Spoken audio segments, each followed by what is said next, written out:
Do you think that cattle prices will stay the same all throughout the years? If you do, then you're wrong. If you're wondering why, then you just keep listening. When people purchase cows, they think that every time they take them to the sale that they'll get the same amount of money. In reality, cattle will continue to stay on a 10 to 12 year cattle cycle. So you won't always receive the same amount of money. You may also be wondering how you can trust me with this information. The reason I feel that I am believable to speak to you about this topic is because me and my husband raise cattle ourselves. I also have experienced the same rise and fall in beef prices when we take our cattle to the sale. A few topics I will be discussing with you in my speech is the cattle prices in the year 2002, the 10 to 12 year cattle cycle, and prices of cattle today. If you want further evidence, look at the cattle prices in the year 2002. Price of cattle today is a lot different from the price of cattle in the year 2002. In 2002, feeder cows lost on an average of $55 per head for cattle marketing from January to November. Slaughter cattle prices lingered in low to mid-60s during the second and third quarters of 2002, after briefly reaching a low $70 in March. Several factors contributed to the lower prices during 2002. First of all, slaughter cows' weight were 2.7% higher compared to 2001. Second of all, beef production was 3.7% higher than in 2001. Large competing suppliers of pork and poultry. Fourth, widespread drought prevented cow-calf operators from retaining heifers. And fifth, distributors in meat and poultry exports from the West Coast stock water strike fed cattle and beef prices could have been lower had domestic demand not remained relatively high, and export to Mexico and South Korea had not increased. Compensate for the reduce of shipments to Japan. My next point is the 10 to 12 year cattle cycle. The 10 to 12 year cattle cycle causes a 10 to 12 year beef price cycle that is 4 stages of this cycle: rebuilding, exhaustion, sell-off, and last stage. There is a 3-year biological lag from when ranchers get the price signal to expand to when they actually expand their herds. This lag ensures that cattle numbers will continue to build after price cycle lower. Falling prices finally force ranchers to begin liquidating. A key tool for managing through the cattle cycle is an annual price for managers to use when making decisions. These planning prices must be rehearsed each year. This allows access for them to know what to be expecting.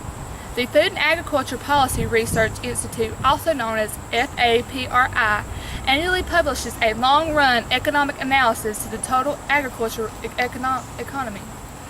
Calf prices for the latest year beef cycle bottomed in 1996, a year of heavy liquidating.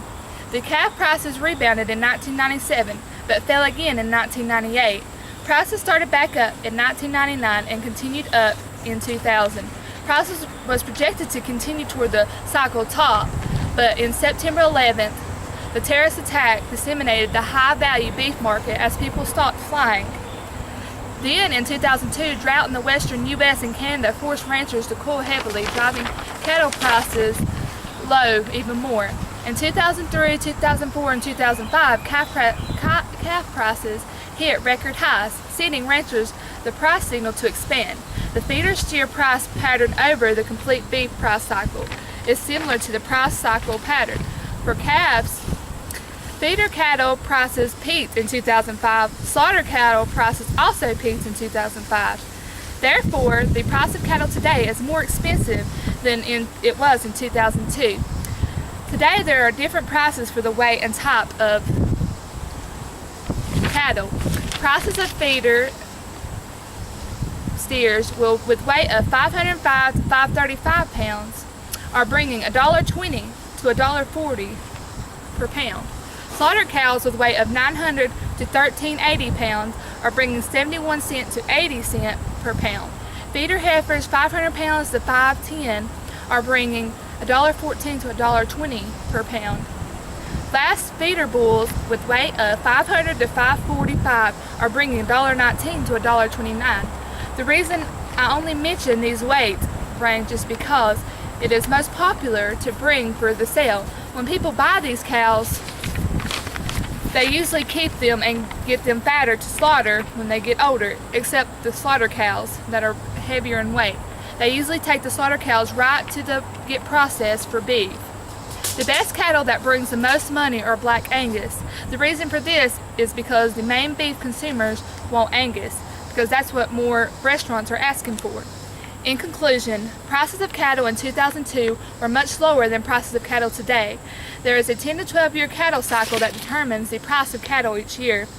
Today, cattle prices are very high, so if you have cattle and need money right now is the time to sell.